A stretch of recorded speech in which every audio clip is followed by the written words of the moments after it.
파트 2. 다독. 많이 읽다. 우리는 우리가 읽은 것으로부터 만들어진다. 마틴 발저. 그럼 우리는 어떻게 해야 숙련된 독서가의 뇌를 가질 수 있을까? 문제 속에 답이 있다. 독서에 숙련되면 된다. 그리고 여러분이 성인이고 초보 독서가라면 숙련의 첫 시작은 단연 다독이다. 챕터 1. 독서하는 뇌는 없다. 세월은 만물을 성숙하게 하지 날 때부터 현이는 없어. 세르반테스. 평생 책을 읽는 시간 10개월. 10개월. 여러분이 30살의 평균적인 사람이고 만약 80살까지 산다면 평생 동안 당신에게 주어진 독서 시간이다. 같은 기간 동안 여러분은 스마트폰을 13배 이상, 약 12년 쳐다볼 것이며 7배 이상, 약 7년 TV 시청을 할 것이다. 여러분의 독서 시간과 가장 비슷한 시간은 평생 화장실에서 용변을 보는 시간, 약 330일이다. 최근의 독서 실태 조사에 따르면 우리나라 성인의 연간 평균 독서량은 종이책 9.2권, 전자책 1권으로 10.2권에 불과하다. 개인적 경험으로 볼 때 독서 실태 조사는 평균이 아니라 중위값을 구해야 더 실제적인 수치가 나오지 않을까 생각한다. 내 지인들을 보더라도 책을 10권 정도 읽는 사람은 별로 없으며 책을 거의 읽지 않는 다수와 연간 최소 50권 이상을 소화하는 소수의 다독가로 이루어져 있다. 이런 모습이 마치 중산층이 사라져가고 있는 우리네 경제 같다. 아마 독서 인구 100명을 일렬로 세우면 가장 가운데 있는 사람은 1년에 5권도 읽지 않았을지도 모른다. 그래서인지 성인들 대부분은 자기의 독서량에 불만을 갖고 있다. 자기 독서량에 만족하는 사람은 10명 중 1명이지만 만족하지 못하는 사람은 10명 중 7명에 이른다. 자신의 독서량을 부족하게 생각하는 이유를 물어보았더니 70%의 사람들이 책 읽기가 학교 생활과 사회생활에 도움이 될 것이라 생각하며 독서량이 많을수록 더 큰 도움을 받을 것이라 여기기 때문이었다. 학력이 높고 가구 소득이 높을수록 독서 효용의 인식과 독서량 사이의 상관성이 높았다. 그렇다면 우리는 독서가 삶에 도움이 된다는 것을 알면서 또 자기의 독서량에 불만이 있으면서도 왜 그렇게 독서를 하지 않는 것일까? 조사에 따르면 그 이유는 시간이 없어서, 습관이 되지 않아서, 다른 여가 생활을 하느라 바빠서 등이라고 한다. 그런데 독서가 정말로 나에게 도움이 되고 독서량 부족에 대해서도 스스로 절감하고 있다면 없는 시간도 내고 습관도 만들어 여가 생활에서도 가장 우선순위에 놓아야 하지 않을까? 이제 그런 핑계들은 버리자. 더 그럴듯한 핑계를 알려주겠다. 이는 30살까지 독서에 대한 열정이 있었으면서도 실패한 나 자신을 위한 자기 변호이기도 하다.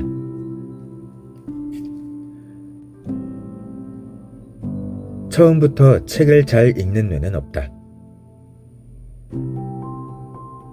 대부분의 부모는 아이가 책을 빨리 읽기를 바란다. 지식은 자본과 비슷한 속성이 있어서 돈이 돈을 낳듯 지식은 지식을 낳기에 빈익빈 부익부 현상이 두드러진다. 그래서 부모는 아이가 독서를 통해 지식의 바다를 조속히 항해하기를 기대하며 적극적인 부모는 아이가 30살 때부터 글자 공부를 시킨다. 4살도 되지 않아 사서삼경을 술술 읽었던 과거의 위인들을 떠올리며 그런데 놀랍게도 영국의 독서학자 우샤 고스와미 교수가 유럽의 서로 다른 세 개 언어의 5에서 7세 아이들을 대상으로 실시한 연구에서 5세에 독서를 시작한 아이들이 7세에 시작한 아이들보다 오히려 독서 성취도가 낮게 나왔다. 왜 이런 일이 벌어지는 것일까? 아이들은 시간이 지나면 자연스럽게 말을 하기 시작한다. 교육이 따로 필요 없다. 하지만 글자는 그렇지가 않아서 따로 교육하지 않으면 스스로 터득하는 경우는 드물다. 그래서 진화 심리학자계의 거장 스티븐 핑거는 소리에 관한 한 아이들은 이미 선이 연결된 상태이지만 문자는 고생스럽게 추가 조립해야 하는 액세서리다 라고 말했다. 우리의 뇌는 말은 자연스럽게 할 수 있게 만들어져 있는 반면 글은 자연스럽게 습득할 수 있도록 만들어지지 않았다. 애초에 뇌는 독서를 염두에 넣지 않았다. 독서라는 행위 자체가 인간에게 매우 부자연스러운 행위인 것이다. 독서라는 과정은 또한 단순히 문자를 시각적으로 읽는 것만이 아니다. 독서는 인간의 정신활동 중에서도 가장 복잡 다단한 활동 중 하나이다. E.B. 휴이 1980년대에 멀린 위트록 박사는 독서를 이렇게 설명했다. 우리는 하나의 텍스트를 이해하기 위해 단어의 사전적 의미로 읽는 데만 그치지 않고 그 텍스트를 위해 새로운 의미를 창조해낸다. 텍스트를 읽으면서 자신의 지식, 경험에 얽힌 기억, 글로 쓰여진 문장, 절과 단락 사이의 관계를 구축해 나감으로써 의미를 만들어낸다. 이처럼 독서는 뇌의 다양한 정보원, 특히 시각과 청각, 언어와 개념 영역을 기억과 감정의 부분들과 연결하고 통합하는 매우 복잡한 과정이다. 그런데 이런 통합을 위해서는 뇌의 각 영역들이 최소한의 성숙도를 확보해야 한다. 즉, 뇌의 각 영역들이 잘 연결되고 빠르게 통합되어야 한다. 연결된 뉴런은 전기적 신호를 기반으로 정보를 주고받는데 이때 전기 신호가 너무 느리면 통합작용이 원활하지 못하다. 문제는 각 영역들의 성숙도의 생물학적 시간표가 달라서 독서를 위한 통합작용을 하기 위해서는 때가 되기를 기다려야 한다는 것이다. 뇌의 신경섬유는 미엘린이라는 지방성분에 둘러싸여 있는데 미엘린은 전기적 신호가 신경섬유를 따라 빠르게 전달되도록 한다. 일종의 구리선 같은 성능 좋은 전도성 물질을 생각하면 된다. 그런데 이 미엘린의 성숙, 미엘린화는 뇌의 각 영역마다 서로 다른 발달 스케줄에 따라 진행된다. 예를 들어 청각신경은 임신 6개월째에 미엘린화된다. 그래서 한 인간이 처음 듣는 소리는 물소리이며 출렁이는 양수소리를 통해 세상의 소리를 듣기 시작한다. 또한 태반의 소리, 장이 꾸르륵 대는 소리, 엄마의 피가 자궁을 돌아 흐르는 소리도 듣게 된다. 무엇보다 엄마의 소리를 들을 수 있다. 태교가 왜 의미 있는지를 알 수 있는 대목이다. 이런 소리들은 뇌에 자극을 주어 아이가 성장하는 데 긍정적인 역할을 한다. 그러나 다른 감각들은 임신 6개월 때 미엘린화가 이루어지지 않는다. 시신경은 생후 6개월이 되어야 하며 여타 감각 및 운동 부위가 모두 미엘린화되기 위해서는 5세는 되어야 한다. 또한 신경학자 노먼 게슈윈드에 의하면 독서라는 뇌 통합작용에 필요한 주요 뇌부위들은 7세는 지나야 미엘린화가 된다고 한다.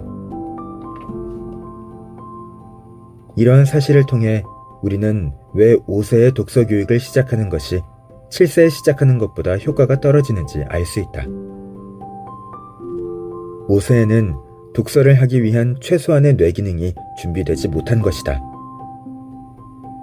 이 경우 아이는 부모의 도움으로 독서를 하려고 노력하지만 계속 실패를 겪을 것이고, 그런 경험이 누적되면 독서에 대한 좋지 않은 감정만 남을 가능성이 크다.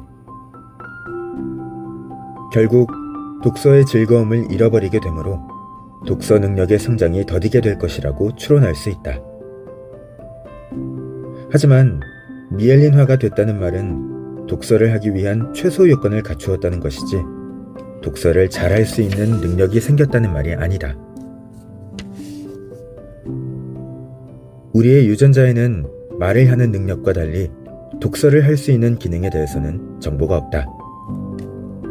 즉, 처음부터 책 읽는 뇌라는 것은 없는 셈이다. 하지만 뇌는 비장의 무기를 들고 있으니 그것이 바로 가소성이다. 책 읽는 뇌가 아니었지만 책 읽는 뇌로 변신할 수 있는 것이다. 그렇다면 우리 뇌는 어떻게 해야 책 읽는 뇌가 될 수 있을까?